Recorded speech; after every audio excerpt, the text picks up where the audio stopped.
सबका मेरे चैनल पर स्वागत है। चाणक्य नीति, चरित्रहीन स्त्री के पहचान करने का ये है आसान टिप्स, खुद आजमाएंगे तो हो जाएगा भरोसा।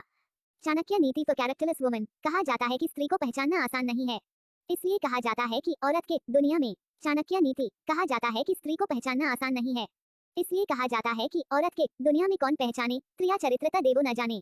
चाणक्य नीति के अनुसार औरत को कोई समझ नहीं सकता। भारत में स्त्रियों को देवी का दर्जा दिया गया है, लेकिन यह देवी के साथ समाज द्वारा समय समय पर दुर्व्यवहार होता रहता है। प्रकृति ने स्त्री के भीतर कोमलता, सौम्यता और ममता का गुण भरपूर मात्रा में दिया है। यह सभी गुण हर महिलाओं में देखी जाती है, लेकिन कहते हैं ना, हाथों की पांचों उंगलियां बराबर नहीं होती, उसी तरह हर महिला ममता की मूर्ति हो, यह जरूरी भी नहीं। हमारा समाज स्त्रियों को परिवार का इज्जत मानता है। महिला को यह जिम्मेदारी भी दिया जाता है कि परिवार इज्जत पर क्षति न आए। आचार्य चाणक्य ने अपनी पुस्तक चाणक्य नीति में चरित्रहीन महिलाओं के बारे में कई ऐसी बातें बताई हैं, जिन पर विचार और उन बातों को अनुसरण करने वाले व्यक्ति के जीवन में कभी भी दुख और धोखा आदि का भाव उत्पन्न नहीं होता। आचार्य चाणक्य ने अपनी पुस्तक में ऐसी परिस्थितियों के बारे में लिखा है जो आज भी देखने को मिल सकती हैं। ऐसे ही आचार्य चाणक्य ने स्त्रियों के बारे में कुछ ऐसी बातें बताई हैं जिनको जानकर किसी भी चरित्रहीन स्त्री के प्यार में आप नहीं पड़ेंगे। आचार्य चाणक्य के अनुसार चरित्रहीन महिलाओं के ये हैं लक्षण। चाणक्य के अनुसार इस प्रकार की महिलाओं से दूर रहें, लेकिन भारत के प्रसिद्ध ग्रंथ चाणक्य नीति के अनुसार ऐसे कई तरीके हैं जिससे महिलाओं के चेहरे, आचार, व्यवहार को देखकर उसका स्वभाव का पता लगाया जा सकता है। महिलाओं के चेहरे और उसके शरीर पर ऐसे कुछ लक्षण होते हैं जो उसे एक तरफ से लक्ष्मी का दर्जा मिलता है तो दूसरी तरफ ऐसे लक्षणों से उसको अशुभ मानी जाती है। ये आचरण कुल खानदान के विनाश के कारण बनते हैं। आपके मन में हमेशा यह सवाल आ रहा होगा कि चरित्रहीन औरत की पहचान कैसे करें, तो नीचे इसकी पूरी जानकारी दी गई है जो आपको मदद कर सकता है। चरित्रहीन औरत की पहचान। कुछ महिला ऐसी भी होती है जिनके आचरण कुल खानदान के विनाश के कारण बनते हैं। वहीं स्त्रियों को सामाजिक भाषा में अशुभ या कुलक्षणी कहा जाता है। ऐसी महिलाओं की पहचान करना तब तक संभव नहीं है जब तक उन्हें अच्छी तरह से जान ना लिया जाए।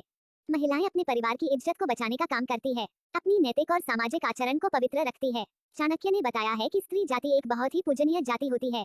आचार्य चाणक्य ने अपनी पुस्तक में स्त्री को देवी का दर्जा दिया है, पर कुछ महिलाएं ऐसी होती हैं जो अपने कुचरित्र और चरित्रहीन की वजह से अपने से जुड़े लोगों के जीवन पर गलत प्रभाव डालती हैं। ऐसी महिलाओं को केवल एक पुरुष से प्यार करना नहीं आता। महिलाएं दिल और जुबान का तालमेल नहीं बना पाती। इनके मन में कुछ और चल रहा होता है और इनकी जुबान पर कुछ और चल रहा होता है। चरित्रहीन महिलाओं को एक से अधिक पुरुषों से संबंध बनाने में शर्म नहीं आती। ऐसी महिलाओं के बहुत सारे पुरुष मित्र होते हैं और ये शातिर तरीके से सभी को अपने प्रेम जाल में फंसा कर रखती हैं।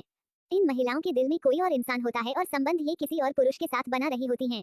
ऐसी महिलाएं प्यार किसी और से इजहार करती हैं और प्यार करती किसी और पुरुष से करती हैं। ऐसी महिलाओं को अक्सर लोगों को लुभाते देखा जा सकता है। ऐसी महिलाएं पूरी कोशिश करती हैं कि लोग उसे देखें, इसके लिए वो किसी भी हद तक जा सकती हैं।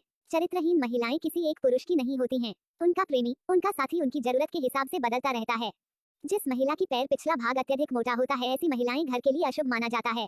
इसके उल्टा अगर पैर की पिछले भाग बहुत ज्यादा पतला या सूखा हो, ऐसी महिलाएं अपने जीवन में विभिन्न प्रकार के पीड़ा का सामना करती है।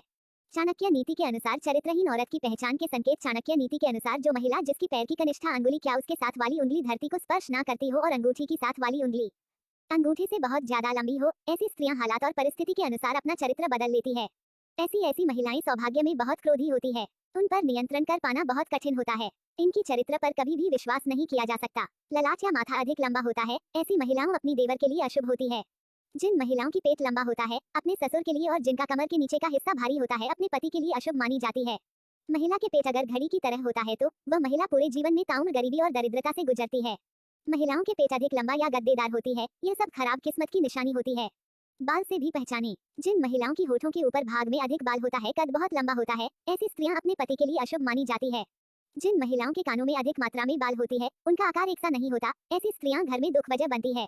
मोटे लंबे और चौड़े दांत जो बाहर निकलते प्रतीत होते हैं, ऐसी स्त्री के जीवन में हमेशा दुखों के बादल छाए रहते हैं। जिन महिलाओं के मसूड़े काली होती है, यह भी दुर्भाग्य की निशानी है।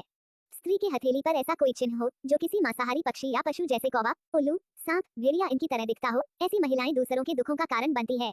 जिन स्त्रियों की हाथों की नसों की उबर हथेली के आकार में अंतर या हथेली चपटी हो, तो ऐसी महिलाएं आजीवन सुख और धन से विहीन रह जाते हैं। जिस महिला की आंखें पीली और डरावना हो, महिला के स्वभाव अच्छा नहीं होता है। जिन महिलाओं की आंखें चंचल और स्लेटी रंग की होती है, वो बहुत ही उत्तम मानी जाती है। चाणक्य नीति में यह भी बताया गया है, जिन महिलाओं की गर्दन छोटी होती है तो ऐसी महिला किसी भी निष्पत्ति के लिए दूसरों पर निर्भर रहती है।